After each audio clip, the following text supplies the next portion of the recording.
Salam sejahtera bagi kita sekalian. Assalamualaikum warahmatullahi wabarakatuh. Banyak teman-teman honorer yang menanyakan, sebenarnya honorer seperti apakah yang masuk di pendataan non-ASN? Dan honorer seperti apakah yang tidak masuk di pendataan non-ASN? Inilah penjelasan resmi dari BKN.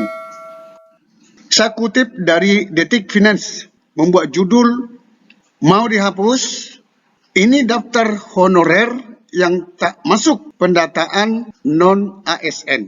Ini dimuat pada hari Rabu tanggal 31 Agustus 2022. Masih baru kemarin.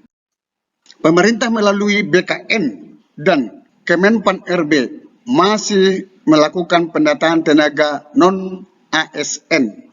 Ya, sekarang ini memang masih dalam pendataan non-ASN. Deputi Bidang Sistem Informasi Kepegawaian Sinka BKN, Bapak Suharmen, mengatakan pendataan ini bertujuan untuk memetakan kondisi pegawai non-ASN. Hal ini juga dapat membantu pemerintah menyusun strategi kebijakan terkait pegawai honorer.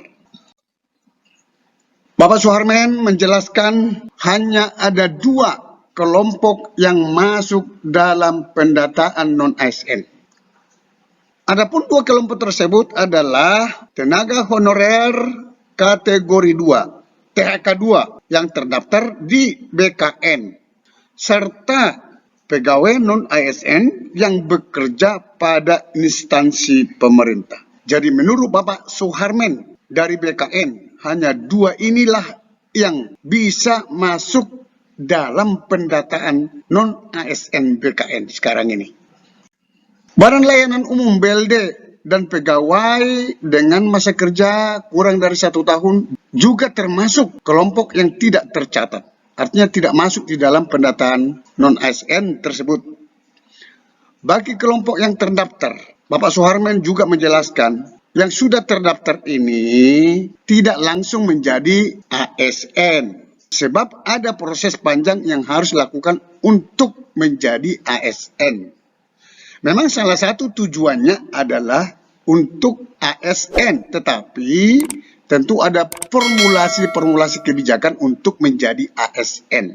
Tapi pentingnya pendataan ini membangun tenaga non-ASN ini secara manusiawi. Maksud Bapak Suharmen di sini, pendataan non-ASN ini bisa diambil kebijakan oleh pemerintah untuk honorer cara manusiawi. Sementara itu, beberapa kelompok pegawai non-ASN tidak akan dicatat dalam pendataan ini, yaitu Satpam, pengemudi, petugas kebersihan, dan lain-lainnya. Maksudnya yang sejenis. Ada petugas kebersihan, pengemudi, Satpam, pengamanan, dan jabatan lain yang dibayarkan oleh outsourcing. Tidak termasuk yang dicatat.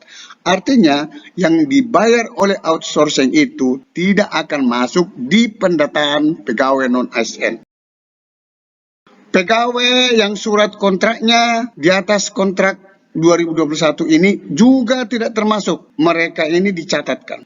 Itu disampaikan oleh Bapak Suharmen dalam media briefing online pada hari Selasa tanggal 30 Agustus 2022. Dari pernyataan Bapak Suharmen tadi, maka boleh saya buat daftar di sini. Inilah daftar honorer yang tidak masuk di pendataan non-ASN BKN adalah sebagai berikut. Petugas kebersihan, Satpam, pengemudi, honorer yang SK di atas tahun 2021, yang terakhir honorer yang masa kerjanya kurang 1 tahun. Sampai ketemu pada video berikutnya di channel ini. Jangan lupa dukung terus channel ini dengan cara klik subscribe, like, dan loncengnya. Semoga bermanfaat. Wassalamualaikum warahmatullahi wabarakatuh. Shalom.